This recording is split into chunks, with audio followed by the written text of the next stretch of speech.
Penyanyi Rosa mengembalikan honor manggungnya sebagai salah satu alat bukti kasus robot trading dan investasi ilegal DNA Pro ke penyidik Polri. Rosa ikut memberikan keterangannya di Bareskrim Polri setelah pernah diundang bernyanyi di acara DNA Pro. Honor yang diterima saat manggung di acara DNA Pro itu diketahui lebih dari 100 juta rupiah.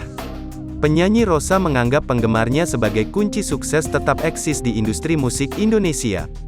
Kepala Bagian Penerangan Umum Divisi Humas Polri Kombes Gatot Reply Handoko mengatakan, Rosa mengembalikan honor manggungnya di acara DNA Pro senilai 172 juta rupiah.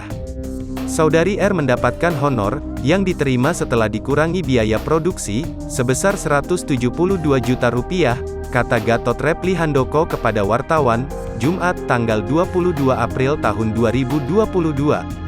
Rosa mengembalikan uang tersebut ke penyidik Polri saat menjalani pemeriksaan di Bareskrim Polri, Kamis, tanggal 21 April tahun 2022, malam. Saudari R menyerahkan uang tersebut kepada penyidik untuk disita, kata Gatot Reply Handoko. Rosa memberikan keterangannya di depan penyidik Polri selama 2,5 jam pada Kamis, tanggal 21 April tahun 2022. Saya ceritakan prosesnya saat dapat tawaran menyanyi hingga bayarannya, kata Rosa di Bareskrim Polri, Kebayoran Baru, Kamis malam. Penyanyi yang akrab disapa Ocha itu mengembalikan honor manggungnya apabila diminta penyidik Polri. Honor manggung di acara DNA Pro disita untuk sementara waktu, sampai masalah ini selesai.